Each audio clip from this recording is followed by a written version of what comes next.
لیکن تھوڑی دیر کے بعد آپ کے بیچ میں کچھ ایسے معزز مہمان بھی آئیں گے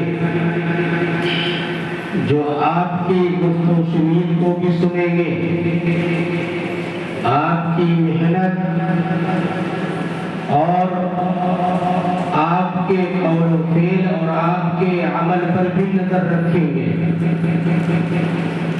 آپ کا کوئی عمل، آپ کا کوئی کردار اگر مجروح نظر آتا ہے تو یہ اساتذہ یا مدرسے پر ایک بدنما داغ ہے۔ لیکن آپ نے جو تیاری کر رکھی ہے یا کرائی گئی ہے، لیکن جہاں تک جن بچوں نے جو تیاری کی ہے ان بچوں کے ساتھ ساتھ میں جن اساتذہ نے جو اساتذہ اس محنت میں لگے ہیں ان بچوں سے زیادہ ان کا ذوق اور عمل اور محنت کا عمل ہمارے سامنے ہے۔ کوئی بچہ تیار نہیں ہوتا بلکہ تیار کرایا جاتا ہے۔ آج ہمیں یہ موقع جو ملا ہے یہ ہمارے لیے نہایت باعث صد افتخار ہے، اور اللہ نے یہ مبارک موقع جو ہمیں عطا فرمایا یہ ہمارے لیے ہماری تعلیمی کارگزاری کا بھی ایک عمل ہے کہ ہم نے اس عمل کے اندر اپنی تعلیمی اوقات کے اندر اس عمل کے اندر بھرپور شرکت کی ہے۔ ذمہ داران اور جملہ حاضرین مجلس کی یہ ذمہ داری بنتی ہے کہ دعوے دل کے سپرے قدمی کے اعتبار سے بچوں کے لیے حوصلہ افزائی کا ہمارا حق بنتا ہے کہ ہم ان کی حوصلہ افزائی کریں۔ چاہے ہمارے بچے ہم جب یہاں آ گئے کسی بھی ادارے سے منسلک ہو، کسی بھی مدرسے سے منسلک ہو، اور وہاں پر اگر ہم جانے کے بعد کسی بچے کی کارکردگی اچھی طریقے سے نظر آتی ہے تو یہ ہمارا فریضہ بنتا ہے کہ ہم ان کی حوصلہ افزائی کریں۔ گرامی قدر عزیز طلبہ و طالبات، میں نے ابھی آپ سے شروع خطبے کے اندر چند اشعار پڑھے تھے کہ جب گلستان کو خون کی ضرورت پڑی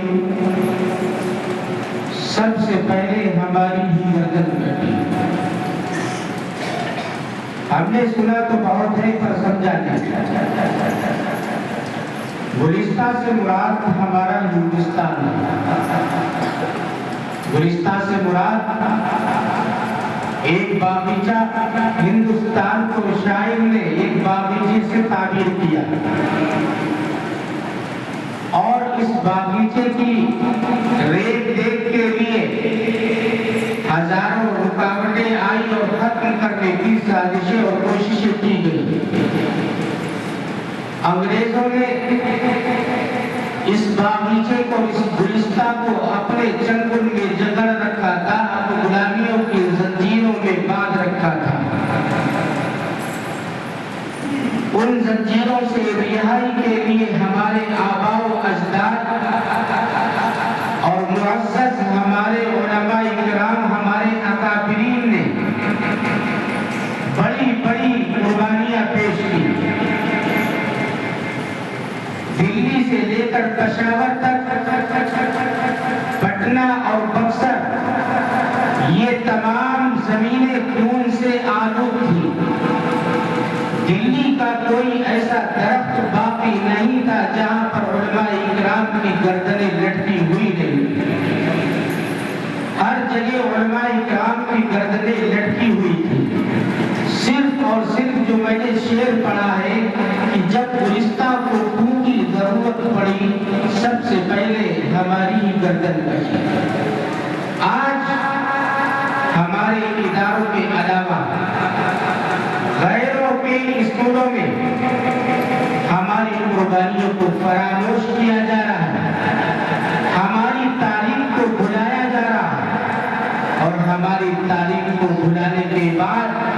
سے یہاں تک حق چھیننے کی کوشش جاری ہے کہ ہندوستان میں مسلمانوں کا کوئی حق نہیں۔ آؤ ہم تمہیں بتاتے کہ ہندوستان کی تاریخ کیا ہے، کہ ہندوستان کے اندر اگر وجود ہے تو یہ ہماری وجہ سے تمہارا بھی وجود ہے۔ اگر ہم ہندوستان کے اندر نہ ہوتے تو تم جو پہلے سے انگریزوں کی غلامیاں کر رہے تھے، انگریزوں کی زنجیروں میں جکڑے ہوئے تھے، اس سے رہائی اب تک تمہیں نصیب نہ ہوتی۔ یہ ہمارے آباء و اجداد، یہ ہمارے اکابروں کی قربانیاں تھیں۔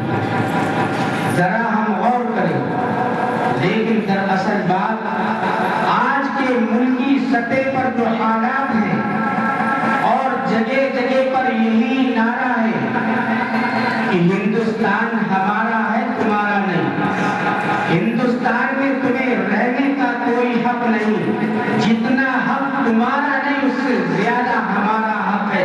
ہمارے اکابروں نے گاندھی جی کے کاندھے سے کاندھا ملا کر اس دیش کے لیے، اس ملک کے لیے بھرپور قربانیاں پیش کی۔ میرے عزیز، دراصل بات یا تو یوں کہا جائے کہ رسمی طور پر ہم یہ آزادی اس وقت منا رہے ہیں اور ہندوستان میں مسلمانوں کے لیے کوئی اب آزادی کا حق نہیں۔ اس زمانے سے لے کر آج سے تقریباً 20 سال 25 سال پہلے لوگ کھلی ہوئی جگہوں پر عبادت کرنا کہیں پر کوئی منع نہیں تھا۔ آج ہمارے لیے پابندیوں کے لیے کوئی پابندی نہیں، اس لیے کہ ملک کے حکمراں ظالم اور ناانصاف بیٹھے ہوئے ہیں۔ ان کے اندر منصف کا اعتدال ختم ہو چکا ہے۔ انصاف کرنے کی صلاحیت اللہ نے ان سے سلب کر لی ہے۔ انہیں یہ نہیں دیکھ رہا۔ قرآن کریم کی آیت ہے کہ لہم قلوب لا یفقہون بہا ولہم اعین لا یبصرون بہا ولہم آذان لا یسمعون بہا اولئک کالانعام بل ہم اضل اولئک هم الغافلون۔ کچھ ایسے لوگ بھی پیدا ہوں گے جنہیں اللہ نے آنکھیں دی ہوں گی لیکن انہیں آنکھوں سے دکھائی نہیں دے گا، کان تو دیے ہوں گے لیکن کانوں سے سنائی نہیں دے گا، اور اسی طریقے سے دل دیا ہوگا لیکن دل کے اندر سمجھنے کی صلاحیت کو اللہ نے فوت کر دیا ہوگا، اور ان کی زندگیاں چوپاؤں کی طرح ہوگی، جانوروں کی طرح ہوگی، اور یہ تو کھلی ہوئی گمراہی میں مبتلا ہوں گے۔ اس آیت کے مصداق آج کے حکمراں اور آج کی حکومت ہے کہ جو مسلمانوں پر، جس نے لوگوں کے اندر عدل و انصاف کا مادہ ختم کر کے، انسانیت کا جنازہ نکال کر کے اور لوگوں کو فرقہ پرستی میں بانٹ دیا، قوم پرستی میں بانٹ دیا، مذہب و مسلک میں بانٹ دیا، مشرق و تشریف میں بانٹ دیا۔ یہ سب کیا ہے؟ یہ آج کی درندہ حکومت نے لوگوں کے اندر نفاق پیدا کر دیا۔ لوگوں کے اندر جو پہلے ایک ساتھ مل کر سب ایک جگہ جمع ہو کر کھانے پینے میں بھی شریک ہوا کرتے تھے، اور اسی طریقے سے کوئی پروگرام ہوتا تھا ایک دوسرے کے ساتھ کاندھے سے کاندھا ملا کر بیٹھنے والے بھی ہوا کرتے تھے۔ لیکن میرے عزیزان گرامی طلبہ و طالبات، معزز حاضرین اکرام و جملہ اساتذہ، آج ہمیں اس پر غور کرنے کی ضرورت ہے۔ ہم اسے آزادی کو مستقل طور پر آزادی نہ سمجھیں۔ انشاءاللہ ایک نہ ایک دن وہ پھر آئے گا، وہ دن پھر پلٹ کر ہمارے پاس واپس آئے گا، یہ ہمارے ماتحت ہوں گے، ہم ان کے اوپر مسلط ہوں گے۔ آج ہمارے لیے 15 اگست کا دن ایک طریقے سے متبرک بھی ہے، ایک طریقے سے غیر متبرک بھی ہے۔ ملکی سطح پر حالات دیکھے جائیں تو یہ ہمارے لیے آزادی نہیں، اور قوانین ہند کے اعتبار سے دیکھا جائے تو یہ لیے ہمارے لیے آزادی ہے۔ آج ہمارے پر مدارس و مکاتب، چاہے اسکول ہو اسلامی یا اس کے علاوہ دیگر ادارے ہو، دیگر تنظیمیں ہوں، ان پر پابندی لگانے کے لیے ہر طریقے سے ہمارے خاص طور سے اتر پردیش کی سرکار اس میں مبتلا ہے کہ کسی نہ کسی طریقے سے مساجد و مدارس اور یہ مکاتب اور یہ اسلامی اسکول، ان تمام تنظیموں کو بند کیا جائے اور وہاں پر ہندو ہونے کے اعتبار سے یہ ساری چیزیں پیش کی جائیں اور ان کے دھرم اور مسلک کے اعتبار سے، مذہب کے اعتبار سے یہ تمام روایتیں جاری کی جائے جو ہمارے مذہب کے اندر ہوا کرتا ہے۔ دعا کریں اللہ تبارک و تعالی ہم سب کو صحیح طریقے سے اس آزادی ہند کو سمجھنے کی توفیق عطا فرمائے اور اس کا صحیح لب لباب ہمارے قلوب کے اندر مسطر فرمائے۔